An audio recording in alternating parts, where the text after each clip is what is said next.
Oke, sama kayak film ini yang semuanya serba ujuk-ujuk, gak ada bridging, langsung dar der dor. Mari kita langsung review filmnya. Check it out.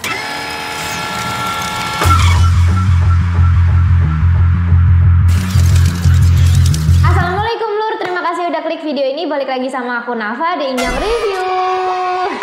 Minimal salam dulu lah ya. Nah, jadi kali ini aku bakal mengulas satu film Korea Selatan yang katanya dibikin sama produsernya film The Medium. Bukan produser utamanya ya, melainkan co-produsernya yaitu Ko Tae-jin. Sebelum kalian tanya, kan film The Medium itu dari Thailand, kok ini Korea Selatan? Ya, jadi film The Medium itu kan kolaborasinya Thailand sama Korea Selatan ya lur. Jadi film ini berjudul Nulbom The Curse atau judul lainnya itu Spring Garden. Nah, ceritanya itu diawali dengan Sohee, seorang istri yang kaget banget gara-gara pas dia melek bangun tidur itu dia ngelihat suaminya udah meninggoy gantung diri di hadapannya, di depan matanya, literally di atas kasurnya lur. Gara-gara itu janin yang sedang dikandung oleh Sohee pun keguguran lur, saking shocknya. Lalu ternyata suaminya itu mewariskan sebuah rumah impian untuk dia. Ceritanya tuh ada rumah mewah yang jauh dari kemisingan kota dengan taman bunga yang luas dan super cantik di halamannya. Ya siapa sih yang nggak mau ya kan? Jadi Sohee pun langsung pindah ke rumah itu dibantu sama kakaknya. Tapi niat ingin memulai hidup baru dengan damai sambil berkebun di depan rumah itu rusak seketika gara-gara selama di rumah itu dia digangguin sama sosok tak kasat mata dan gangguan-gangguan aneh lainnya lur. Ditambah dia nemu ada foto cewek yang nggak tahu itu siapa di rumah itu. Sohee makin berpikiran kemana-mana ya. Dia pun akhirnya mencari tahulah keanehan-keanehan itu yang dia yakini ini pasti ada hubungannya dengan kematian suaminya. Dari misteri itu, rumah Nulbom disebut-sebut jadi salah satu dari 3 tempat terangker se-Korea Selatan selain rumah sakit jiwa Gonjiam dan rumah hantu Yongdok. Iya, jadi aku kira film ini tuh bakal menceritakan asal-usul rumah Nulbom angker itu. Kenapa bisa berhantu? Ada kejadian apa sebelumnya, ya kan? Kayak film Gonjiam Haunted Asylum, dia kan menceritakan legenda asli rumah sakit itu yang katanya dokternya gila lah, direkturnya bunuh diri di rumah sakit itu lah. Tapi ternyata film Nulbom ini cuman ngambil latar gedungnya aja. Cerita filmnya ya fiksi baru, sama sekali tidak ada kaitannya dengan legenda horor Nulbom Garden yang asli yang dipercaya sama masyarakat Korea. Ya salahku juga sih ya, nggak nyari tahu dulu dan langsung berekspektasi terlalu dini. Ya karena ngeliat klaimnya tadi lur, pertama ini dari produser The Medium yang kita semua tahu itu adalah film horor legendaris. Yang kedua ini ngangkat lokasi terangker se-Korea Selatan. Ya kan siapa yang nggak berpikir ini bakal menceritakan asal-usul rumah gardernya ya. Dan setelah nonton, wah ini aku merasa seperti ditipu gimmick lur. Tapi ya udahlah ya, aku mencoba mencari apa nih yang bikin film ini tetap menarik dan layak untuk ditonton. Oke, dimulai dari babak pertama itu jujur aku masih banget bingung ini maksudnya apa. Cuman ya udahlah ya, wajar namanya juga baru mulai ya kan. Oke baik, aku sabar mencerna. Masuk babak 2 nih, ketegangan tuh kan mulai meningkat ya kan. Tapi masalahnya aku masih tetap nggak paham. Aku semakin bingung dan semakin meraba-raba ini film mau arahnya kemana. Nah baru tuh sampai di babak 3 aku baru oh alah ternyata begini ceritanya. That's why menurutku film ini tuh cocok buat kalian para penggemar genre misteri yang rasa ingin tahunya itu gampang ke-trigger, yang rasa penasarannya itu gak bisa hilang cepet gitu. Karena ya meskipun ini alurnya menurutku terasa ngalor ngidul ya, tapi kalau kita keluar bioskop di tengah film ini kita bakal dihantui rasa penasaran.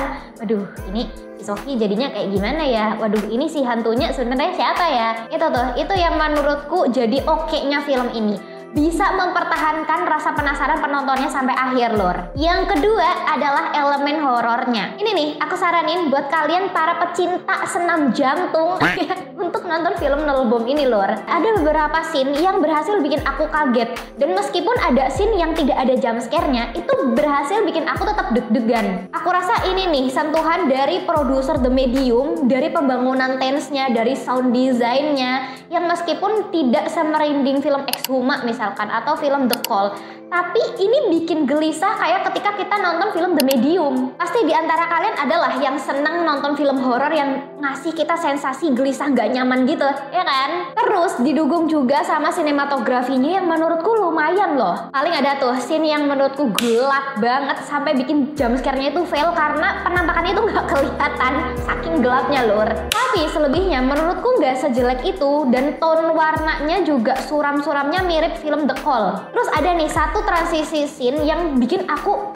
wow. Itu scene ketika Sohee mencari tahu soal sesuatu di lantai atas. Di shot tuh si Sohee-nya ketika masih di bawah. Nah, terus pas Sohee-nya naik ke atas tangga, kameranya tuh geser ke cermin yang ada di sebelahnya Sohee, memperlihatkan si pantulannya Sohee itu.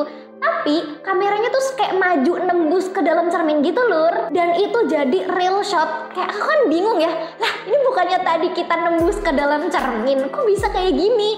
Itu sih yang bagus. Dan visual efeknya juga not bad lur. Aku berhasil dibikin merinding ketika di adegan dikerubutin semut sama ketusuk payung. Oh sama ini, set tempatnya itu ngingetin aku sama set di film Indonesia Sehidup Semati. Aku juga udah pernah review filmnya. Rumahnya tuh rapi, bersih, clean, dan bergaya modern gitu lur. Itu ngasih kita kesan bahwa vibes horror itu nggak selamanya harus dibawa dengan rumah atau set lokasi yang kumuh, berantakan gitu-gitu. Nggak perlu, dengan set yang clean seperti ini juga bisa bikin kita merinding.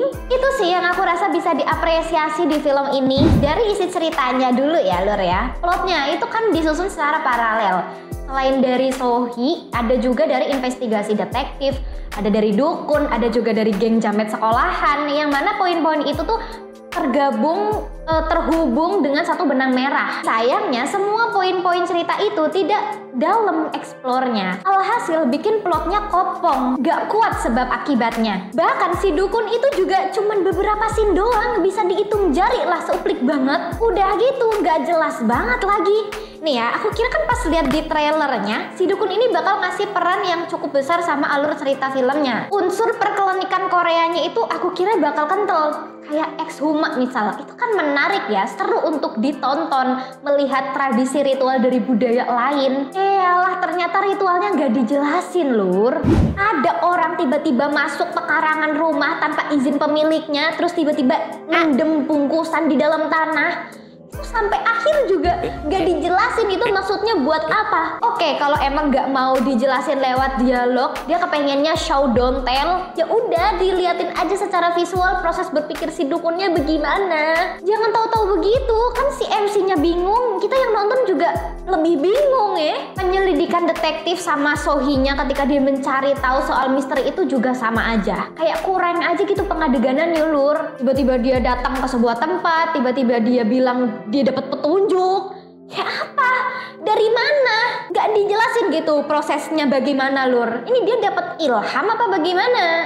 Yang begitu-begitu tuh yang aku maksud kenapa semuanya serba ujuk-ujuk di film ini. Lalu aku juga kebingungan ya, ini aku harus berpihak ke siapa nih? Umumnya kan ke Sohee ya selaku MC-nya. Tapi aku lihat ternyata kisah hidup dia gak sekompleks kisah hidup yang dipunyai si Demit. Ya aku jadi excited ke part soal Demitnya lur. Dilihat-lihat beban yang dia tanggung tuh lebih berat gitu ketimbang si Sohee. Itu juga tuh yang bikin aku nggak berhasil simpati ke MC-nya. Ditambah juga actingnya lur. Ini nggak kayak biasanya, aku nggak bakal mention satu persatu soal acting aktornya karena memang secara keseluruhan aku kurang suka sama acting mereka di film ini. Kim Jo Ryung yang jadi kakaknya si Sohee ya, itu dia yang paling lumayan lur. Soalnya ya aku pikir kan kalau ceritanya kopong minimal kita dibuat amazed gitu sama acting aktornya. Tapi pada kenyataannya semuanya fail, emosinya nggak dapet. Aku nggak berhasil dibikin simpati, aku nggak berhasil dibikin ikut sedih. Terus buat development karakternya juga nggak terlalu kentara. Malah kayak nggak ada yang berkembang gitu lur. Dari awal dengan akhir itu perbandingannya tipis banget. Ya gitu-gitu aja, cuman berubah doang nasibnya. Entah ya itu part endingnya termasuk ke bagian karakter developmentnya Sohee atau bukan. Karena